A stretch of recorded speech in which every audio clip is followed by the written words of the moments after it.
Abby, it's Friday, and can we please talk about the fact that trying to explain to someone who doesn't like books why you like books so much is literally the most irritating conversation that a human being can have from both ends. I've been thinking a lot about books recently because I have, so many books that I want to read right now, and, not nearly enough time or resources to read the books, because, I don't actually have the books with me. I literally had to make a list. This is getting insane. In fact, you know what? Let's go over the list right now, shall we? What else do I have to talk about? I want to read The Hobbit, because, I also kind of want to read The Lord of the Rings, but The Lord of the Rings is very intimidating, because it's, 3 very large books with a lot of world building and just mythology and stuff, so I want to read The Hobbit first to see if it's something that I'm, willing to get myself into. Remember how I told you that there was that book about, Cinderella being a cyborg and, the Princess of the Moon and stuff? Well, there's, 4 more books of that, so I also want to read that. It's called The Lunar Chronicles. It sounds kind of awesome. I want to read A Series of Unfortunate Events, and then I also have to then read the prequel book series to that book series, which is called All the Wrong Questions. And A Series of Unfortunate Events is, 12, 13, I think it's 13 books long. And granted, they are short books, but still, that's a lot of freaking books. And then I think All the Wrong Questions is only 4 books.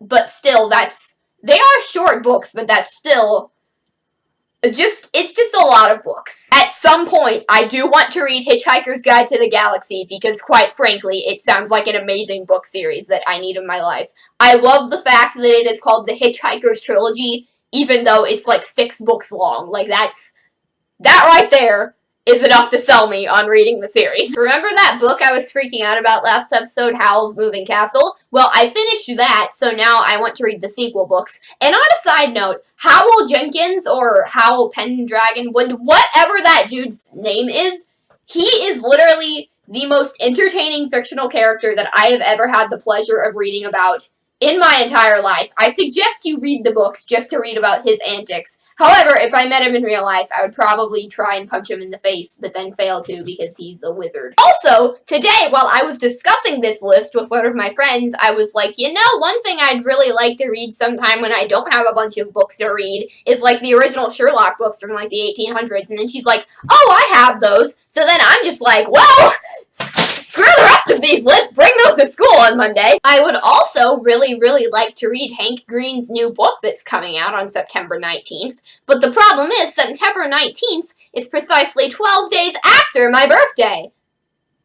Thanks, Hank! I have no more to say on the subject of books, but the problem is I have no more to say on the subject of anything else either. So we're just gonna end this video right here. Abby, I know this video is probably super short, and if it's not, then I'll just look like a massive hypocrite as usual. But I'm sorry, and I will see you tomorrow. Why did I say hypocrite? That is not the correct word for the situation. Idiot! That's the correct word for this situation. How could I possibly forget that word?